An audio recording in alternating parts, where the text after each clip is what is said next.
Ay, mga kulot, galing akong work, tapos nagugutom ako, tapos walang ulam dito sa bahay, tapos inutusan ko yung mga bata, ang tamad utusan ng ulam. Kaya, gagawa na lang ako ng ginamos, ay mag-uulam na lang ako ng ginamos. Ito yung ginamos na nabili ko sa Pasig. Tapos may nahiwan ako ditong kamatis, tsaka sibuyas, tsaka may sili na pala. Ito na yung ulam ko. Sino kumakain ng mga ganito? Masarap to, ginamos. Ayan o, may laman.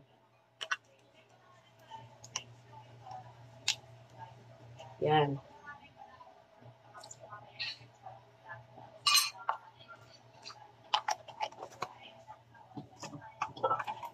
Tapos lagyan natin ng sukang pinakurat.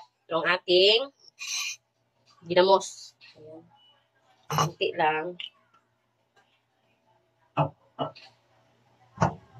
Tapos nagdagan ko siya ng kamatis mga kakulot dahil gusto ko yung kamatis. Masarap yung kamatis eh. Nagdagan natin siya ng kamatis.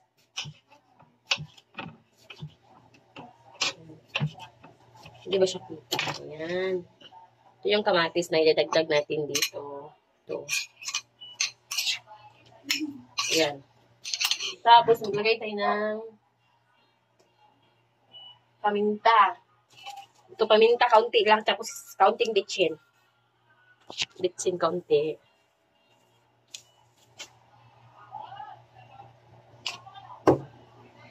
Ito na yun. Natatakam na ako sa ulam ko. Dati, bata pa lang kami, ganito yung ulam namin. Yan, sarap na eh. Tapos bigas mais. Iwain ko muna yung sili. Tapos bigas mais, ang sarap na nito. Sa bukid. Ayan. Tapos ito, kalamansi, limonsito to. Galing Tarlac, ang lalaki, no? Ang lalaki ng limonsito nila doon. Ayan.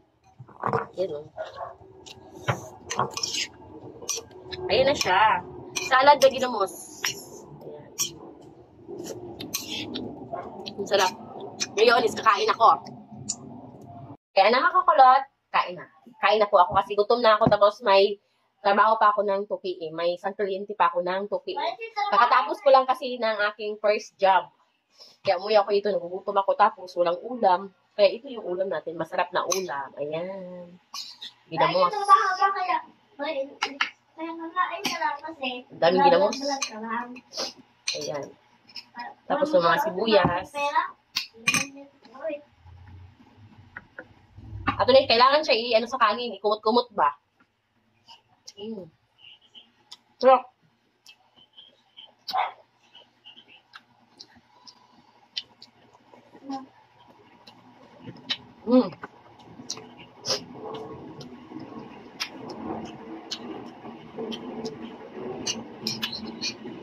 Ang sarap ng kumain sa sibuyas, ang sarap.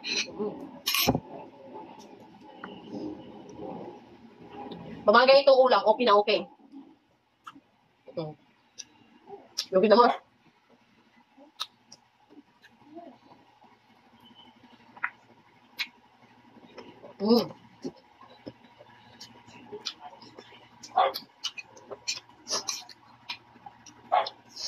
Manghang.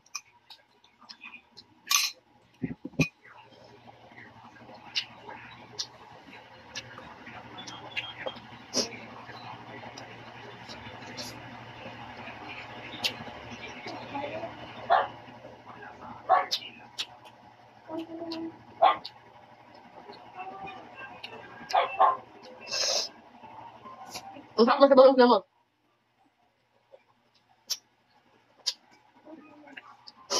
Gorgeous ko.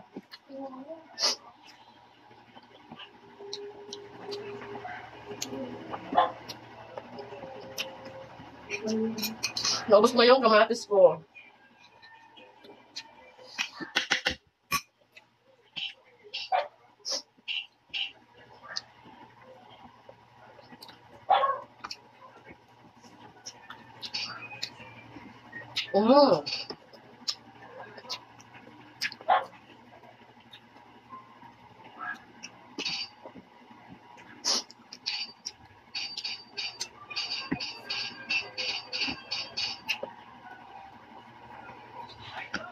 Okay mo.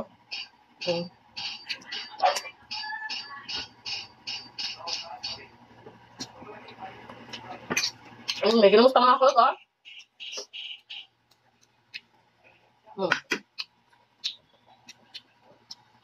Kaya yun naman ako yung aking video ngayon kasi nga, hindi ko na maubos yung kanin dahil gusto ko din ako, pero ito yung ginamos ko, pamutin na lang. Sarap. Maubos ko talaga yung mga Ricardo. Kasama sa panood na aking vlog. Tapos ako kumain mga kakulot, ayun na, tapos bigla nga may tumawag sa akin doon sa labas Shopee daw, kaya bubuksan natin kung anong gaman ng Shopee. Nagbabay na pala ako kanina. So, bubuksan natin ang ating Shopee kasi tinawag ako ni Ryder. Ayun, ganun matay. Alam ko sa akin to eh. Maghuhugas muna ako ng kamay tapos susukat ko siya. Black yung in-order ko, brown na naman dumating. O, sinong relate sa mga ganyan na iba yung order, tapos iba yung ibibigay nila. Kaya mga kakulot, isusukat ko tong order, yung dumating sa Shopee, kung kasya ba sa akin. Pero black talaga yung order ko, brown ang dumating. Eh, sukat ko muna mga kakulot ha. Ayan na yung galing sa Shopee. Ito pala siya. Baka masikip. Ay, huwag ka muna. So, kasi pag-gawin mo kasi pangit mo rin. Ayan pala siya mga kakulot. Bagay ba? Yung nabili ko na halagang 90 pesos sa Shopee. Saglit lang. Saglit. Ganyan.